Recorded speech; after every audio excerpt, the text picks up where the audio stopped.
a WikiVidi documentaries production. Don't forget to like and subscribe. Enjoy. United States House of Representatives. The United States House of Representatives is the lower chamber of the United States Congress, the Senate being the upper chamber. Together they comprise the legislature of the United States. The composition of the House is established by Article 1 of the United States Constitution.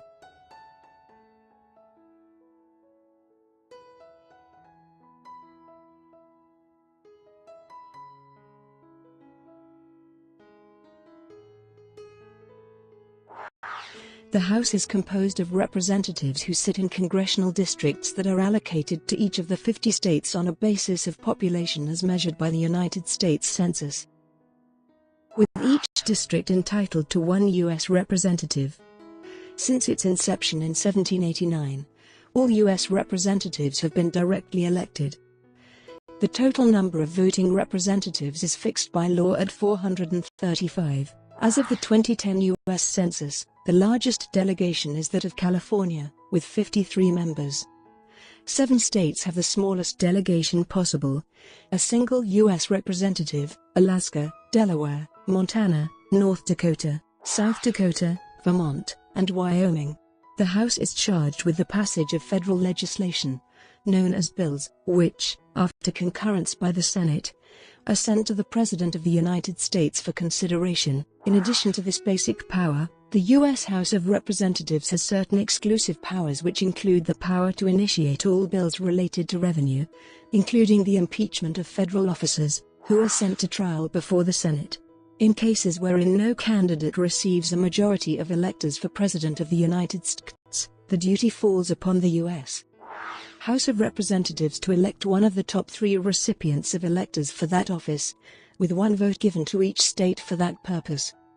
The presiding officer is the Speaker of the House, who is elected by the members thereof and is therefore traditionally the leader of the controlling party. The Speaker and other floor leaders are chosen by the Democratic caucus or the Republican conference, depending on whichever party has more voting members. The House meets in the South Wing of the United States Capitol. Early years. Under the Articles of Confederation, the Congress of the Confederation was a unicameral body in which each state was equally represented, and in which each state had a veto over most action.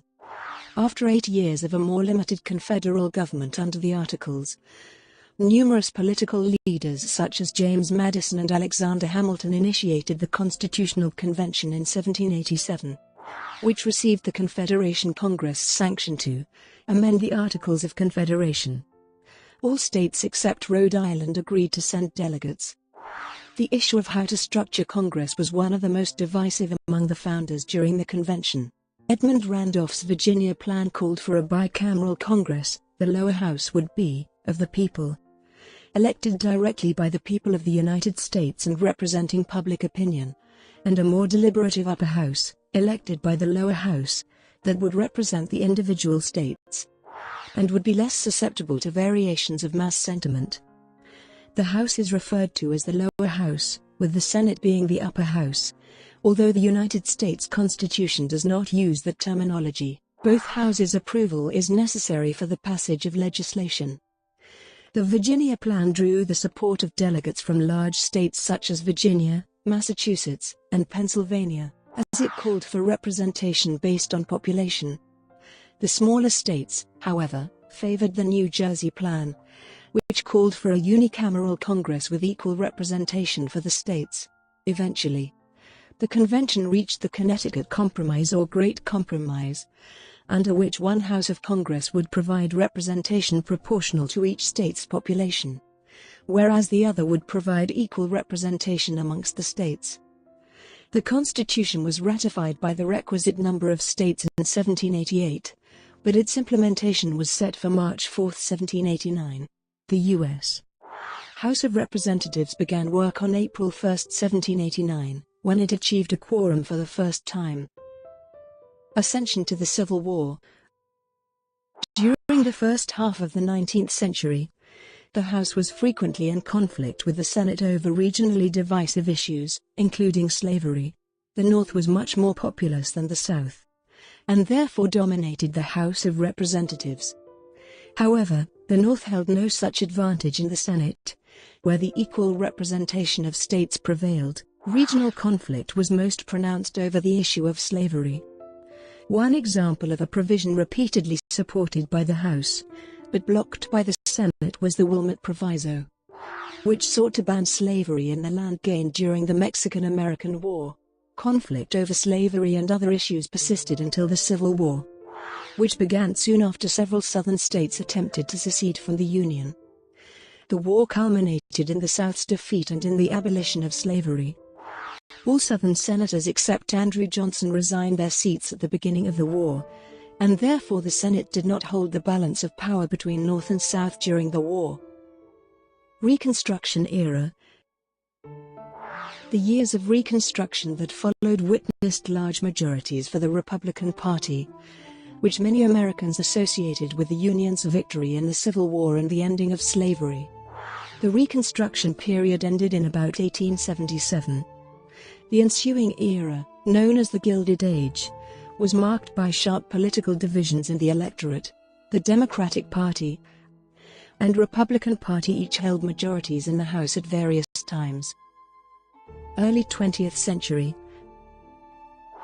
The late 19th and early 20th centuries also saw a dramatic increase in the power of the Speaker of the House. The rise of the Speaker's influence began in the 1890s, during the tenure of Republican Thomas Brackett Reed. Czar Reed, as he was nicknamed, attempted to put into effect his view that the best system is to have one party govern and the other party watch. The leadership structure of the House also developed during approximately the same period, with the positions of Majority Leader and Minority Leader being created in 1899. While the Minority Leader was the head of the Minority Party, the Majority Leader remained subordinate to the Speaker. The speakership reached its zenith during the term of Republican Joseph Gurney Cannon, from 1903 to 1911. The powers of the Speaker included chairmanship of the influential Rules Committee and the ability to appoint members of other House committees. These powers, however, were curtailed in the Revolution of 1910, because of the efforts of Democrats and dissatisfied Republicans who opposed Cannon's arguably heavy-handed tactics. Democratic control, 1955-1995. The Democratic Party dominated the U.S. House of Representatives during the administration of President Franklin D. Roosevelt, often winning over two-thirds of the seats. Both Democrats and Republicans were in power at various times during the next decade. The Democratic Party maintained control of the House from 1955 until 1995. In the mid-1970s, there were major reforms of the House, strengthening the power of subcommittees at the expense of committee chairs and allowing party leaders to nominate committee chairs. These actions were taken to undermine the seniority system and to reduce the ability of a small number of senior members to obstruct legislation they did not favor. There was also a shift from the 1990s to greater control of the legislative program by the majority party. The power of party leaders grew considerably. Recent times. The Republicans took control of the House in 1995, under the leadership of Speaker Newt Gingrich. Gingrich attempted to pass a major legislative program, the Contract with America, on which the House Republicans had been elected, and made major reforms of the House, notably reducing the tenure of committee chairs to 3 two-year terms. Many elements of the contract did not pass Congress, were vetoed by President Bill Clinton, or were substantially altered in negotiations with Clinton. However, after Republicans held control in the 1996 election, Clinton and the Gingrich-led House agreed on the first balanced federal budget in decades, along with a substantial tax cut. The Republicans held on to the House until 2006, when the Democrats won control, and Nancy Pelosi was subsequently elected by the House as the first female Speaker. The Republicans retook the House in 2011, with the largest shift of power since the 1930s. Apportionments. Under Article I, Section 2 of the Constitution, seats in the House of Representatives are apportioned among the states by population, As determined by the census conducted every 10 years, each state is entitled to at least one representative, however small its population. The only constitutional rule relating to the size of the House states, the number of representatives shall not exceed one for every 30,000, but each state shall have at least one representative. Congress regularly increased the size of the House to account for population growth until it fixed the number of voting House members at 435 in 1911.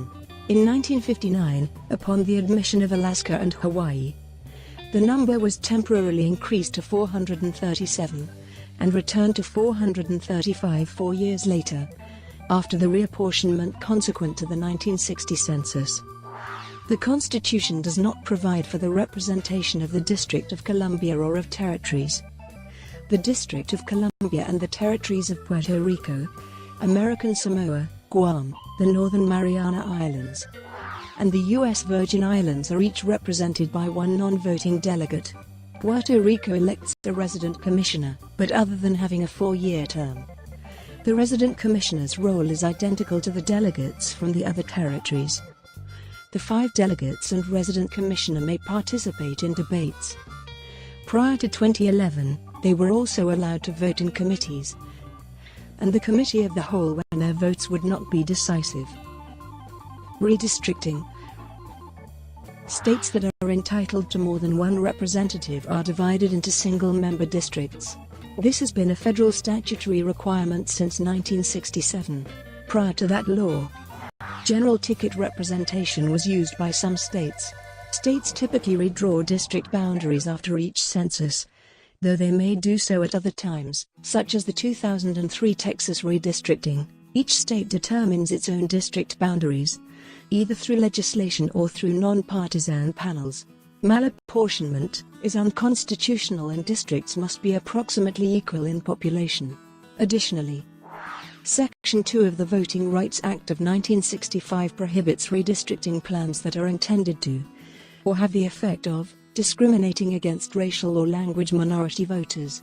Aside from malapportionment and discrimination against racial or language minorities, federal courts have allowed state legislatures to engage in gerrymandering for the benefit of political parties or incumbents.